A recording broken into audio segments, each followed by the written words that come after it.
Ladies and gentlemen, please, I'd like to introduce Andrew Sinclair and Eli Ewens. Come on, guys.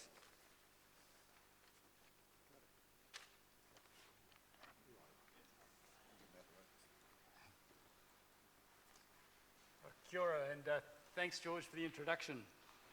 Yeah, I'm Andrew, and this is Eli, and we're here to talk to you about simple monitoring. But just first of all, I'd really like to thank Nick and his team of Landcare Trust for organising this event, because getting ready to come here, you get you thinking and reflecting, and my wife always worries when I start thinking with the ideas I'll come up with. But when you start looking at the landscape of New Zealand Landcare, it's a useful time to reflect, and it's great to have our Australian cousins over here, and I've got a blue dot on, so welcome, and I look forward to touching base tomorrow. And just with that reflecting and looking at what's happening, we did a bit of monitoring, and it's interesting, New Zealand Landcare Trust, almost everyone's here from New Zealand Landcare Trust, and that number's about exactly the same as just the Australian visitors. And just on with volunteer community groups, I think it's what tends to happen in New Zealand is there's not a lot of opportunity up until now for community groups to interact beyond local level. And I think it's fair to say that a lot of our leadership and direction in Landcare has been driven by regional councils and government direct funded organisations. And I'm listening to Doug's speech. It was interesting, he mentioned about change. And I think there's going to be some of that, and just talking to Dave Craig from Whiri Landcare, who have been going for getting close to 20 years now. Now, he said a lot of the structures in New Zealand have been top down, and perhaps there is a place for bottom up, because you need to get community buy-in to Landcare. So anyway, having mentioned that, this is where we are. Whakaupoko Landcare is first time on one of these, so we'll see how we go. Whoops. Is that meant to? I'll try that one, do I? Oh, yeah. Yeah, where we are is, that's the Manukau Harbour, the bottom end of it, and here is the entrance to the Waikato River. So we straddle the border between Auckland Council and Waikato Regional Council, they're now called. And I think when you look at Landcare in New Zealand, we like to think we're green. I think in the whole of New Zealand, 18% of our land is left in native forest. We look to Japan, similar size, 120 million people, 30 times more, and I think their native area and land is 63%. When I look around our area, the wider going up to our Whitu and this Manukau Franklin area, 1.8%. So it's gets you thinking.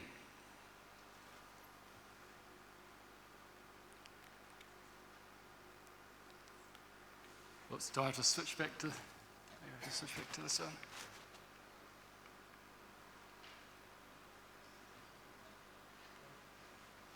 Sorry, this. Which one do you reckon? Not working? No.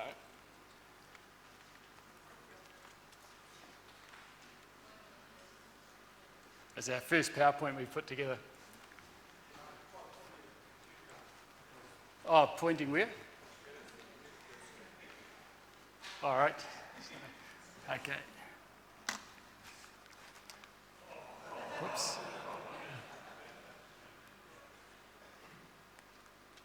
Okay. Okay, this is the view from the top of where our Landcare group originated. And it was, this hill is actually called Bald Hill. But for Andrew there on the flats, we are doing our bit to try and improve the quality of the water draining down our hill. And so this is called Bald Hill for a reason. It was very bare and for a while there after Pākehā settlement. But luckily we're making some inroads on that. In terms of in the front there, Titi Hill, that was one of the first sites of the Maori land wars. So in our area, there's very few Maori landowners left. They all had to make the choice to flee to the Waikato. So it's quite sad, actually. And up on the left of there is Whitu Landcare. Okay, in terms of things we do, up in here is an example of what was quite common in our area. Trees looking pretty sick, and so we've been involved in revegetation, fencing off native bush, and a lot of pest control work. So those trees there are sick because of cattle grazing around them. These ones here, those two trees looked exactly the same when we first came onto our property, but just a result of possum control fixed those trees. Amazing. They had no leaves on them. That's terari, by the way. And so our main activities have been pest control with the bait stations and things like that.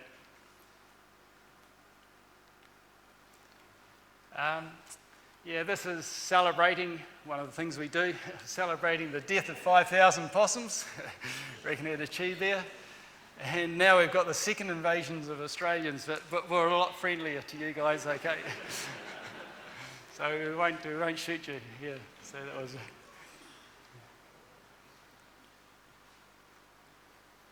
we even get these critters around here.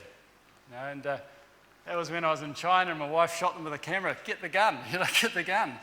And it's one of those things, it's really neat to have things like that running around your farm. But then you go and plant a whole lot of native trees, and here's pūrere and that, and they've floored them. And think, oh, maybe not so good. One of those things you have to decide. But there's not many running around now.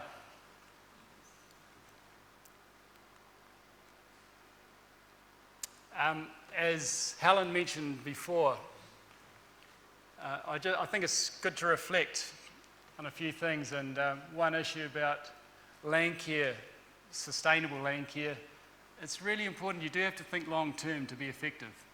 It's not a here today, gone tomorrow thing. And Helen also mentioned about the focus in New Zealand. There's huge amounts of money there for the honeymoon phase, getting that initiative going, and it's quite easy to tap into those sorts of things. But as I mentioned up above there, long term's important. It's really important you have structures in place that can keep things ongoing. And there is a bit of a question mark just with our ongoing core funding about how you do source that. And that's where I start to bring in monitoring, is if you can show what you're doing. Councils can be really supportive. If you've got hardcore evidence to back up what you're doing, it's much easier to attract funding. Okay, and the other thing I would like to mention is, it's not a grumble or anything, but the reality is Landcare groups, volunteers is what we're up to, and all our time is totally unpaid. And for instance, I know I'd put probably 300 hours a year into volunteer Landcare work, and it's different than getting paid for a full-time job.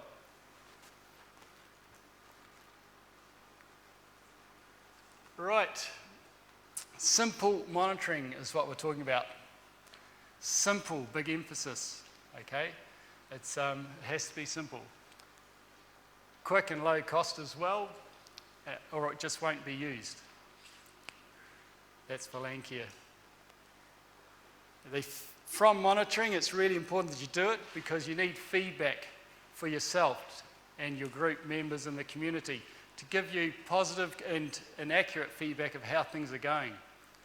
Okay, and that's really important. And as I mentioned before, you need feedback for those funding you.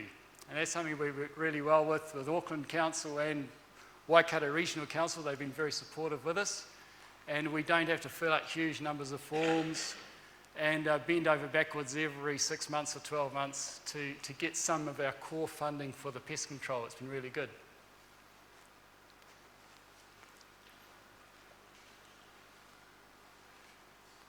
And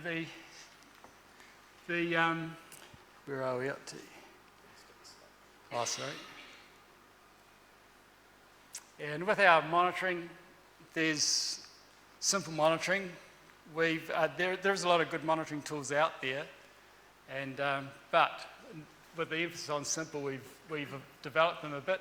The revegetation model, photos over time, that's one of the format ones. That's a really cool tool. Birds, we've got a simplified 5-minute bird count, and which we've used for 5 or 6 years. And we just focus on key indicator species, which means there's no barrier to entry. Anyone can give it a crack. Pests, chew cards, these things, awesome. Bit of real estate sign, awesome tool. So we'll be talking about that. In terms of this sort of situation, probably a lot of farmers in New Zealand are fairly familiar with this sort of practice happening, but with the re-veg photo over time, you can start to change things around. Obviously, there's a lot of damage going on there, and apologies to Andrew there. We might have created a bit of silt coming down your way. It's not us, it's other farmers in our area. Photo over time, that first re-veg monitoring. This here shows a farmer that fenced off an area and revegetated in 2008, and it's really making great strides. But this farmer, just to show you how attitudes are slowly changing, in his younger days, he used to feed out his hay in the bush, okay, so that his pastures would be protected. So the bush understory just got trashed. Now he's not only fenced off his bush, but he's extended the area and planted more bush with it. So it's great to see those attitudes changing over time. And he's really proud of what he's done. So now to talk about birds, fresh from his honeymoon, okay, is Eli. Who more appropriate? Thank you. In our district of West Franklin, wood pigeon or keruru are one of our more common native birds. And at Whakaupoko Landcare Group, our aim at supporting these beautiful birds and stopping their numbers from falling into decline is one of our main focuses.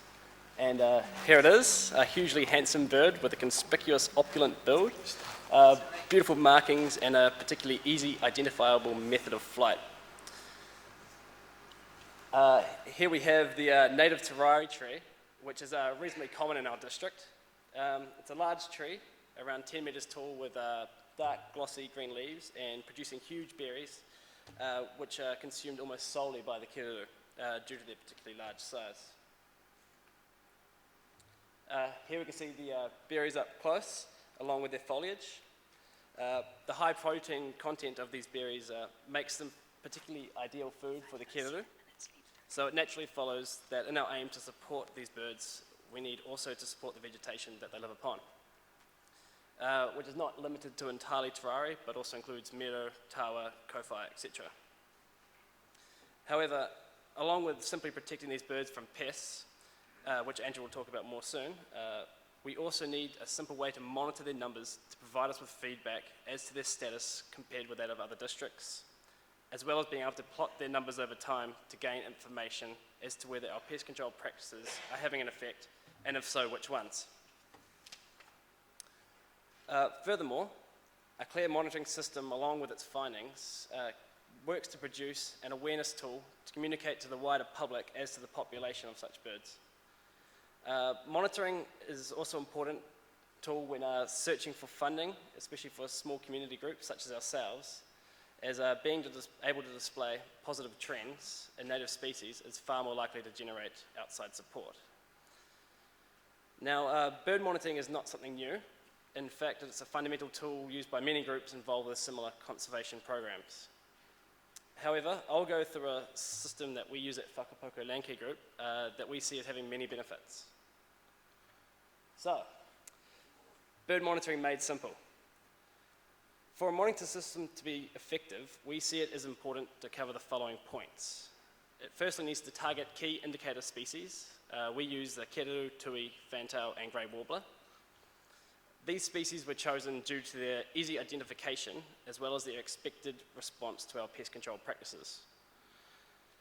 No entry to barrier. This means that it's suitable for anyone. young children right through, due to the simple protocol format along with its easily identifiable indicator species, making it easier still. Again, an emphasis on community involvement. Frequency to suit, we use around about 50 sites surveyed at 4 times per year, and this is done on many different blocks with various different landowners. This is what we use, but can be changed to suit the group depending on practicality. Whatbird.co.nz here, with its corresponding iPhone app, is a especially fun tool for identifying New Zealand bird species, which can aid with identification, both visually and, most important, gives a demonstration of their call. And where have I got it? And here it is. This is the sheet we use. It's very simple. Simply a column of birds down one side, and then each corresponding column representing one 5-minute bird survey. The surveyor simply tallies in each box how many of each bird is seen within the 5-minute time frame before moving on to the next location. Up the top is a small instruction, but all in all, the protocol couldn't be more simple. So, here is some of our data we've produced from our 6 years of monitoring. Firstly, the Kevlar Graph. We can see some regular peaks and troughs representing seasonal patterns, e.g. High activity, especially in the winter months. The line of best fit shows a small upward trend, which is of course what we would hope for, although in this case may only be negligible from around about 50%, e.g. that's one bird seen every 2 5-minute surveys, to around 65 to 70%. Some reasons for this minimal increase could possibly be the ongoing predation by hawks in our scattered bush with rural land around, or from stoats, lack of food, or even something else beyond our comprehension at this point. However, the Tui graph shows a huge upward trend, from as little as 25% to up around 100%. That is one bird seen every survey. This sort of result is really great to see, not only for ourselves, but also to demonstrate to others that these kind of results are achievable, as the bird numbers appear to have responded to our intense and ongoing pest control and replanting regime. The fantail, or Whakaupoko graph, shows something entirely different. In fact, their numbers tend to show a decrease, although it's rather minor. The graph here shows some huge seasonal peaks corresponding to the supply and scarcity of food as the winter months go on.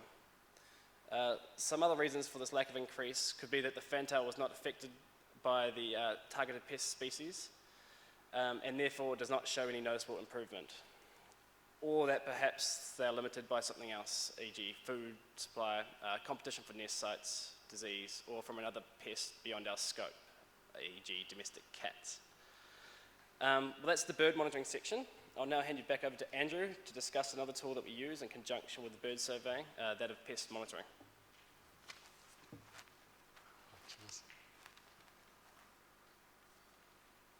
Thanks, Eli. Yeah, so I think we might be starting to run out of time, but these things, cue cards, real estate sign, and simply just fold it over in half, set up about the height of a hammer, and from them you can get some bite marks from pests. To bait them, you can do what we did with getting peanut butter and smear it all over, and you can buy them pre-baited from people like Conservation. And if you get your own team cutting them up, make sure you don't have too many bears at a volunteer workshop, because the size of the card should be uniform. In terms of bite marks, people think, whoa, you can do multi-pests, and you think, whoa, how can we easily identify them? It's actually really simple. The Landcare research got some good photos, and we have too. But there is a possum bite mark where they just bite and suck it out. The peanut butter penetrates into the core flute. You're going to get tested on this shortly, the bits of paper, so take note. You can get other possum bite marks where they chert at a bit of an angle, and typically you can get teeth marks like that. Rats just take out chunks, chunk, chunk, chunk, chunk. You see big holes in your cards. You're talking about a stoat or a ferret, cat. Carnivores make puncture marks. Okay, and mouse tends to only chew through one layer of the core flute, not the second layer. So there's the samples of a chew card showing the possum there with the suck marks, the puncture marks of the stoat, ferret, or cat, chewing out hunks of the core flute, and just along the edge there. Whoops.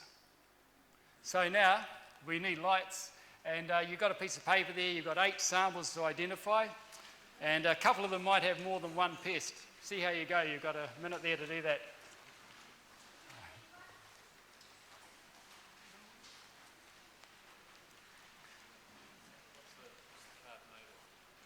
It's corflute. It's a real estate sign, plastic. So it's got holes in there that the peanut butter just, you do one half there and then the other half there. And it penetrates into it, so it stores in. We're doing a bit for recycling when we use real estate signs.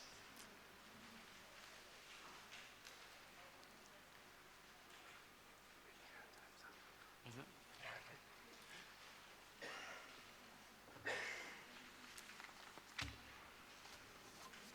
Power listing. How's it called these? No, we've just got a bit more to do. Yeah, we'll just be a little bit over.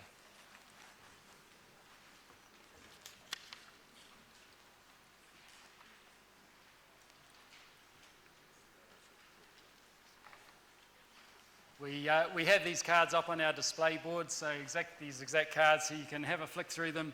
I better been told to move on. So just the answers there. First one, possum. Second one, mustard, a ferret, cat. Third one, possum. Fourth one, rat. Fifth one, mouse. Sixth, rat and a possum. 7, rat, and 8, possum and mustard, cat.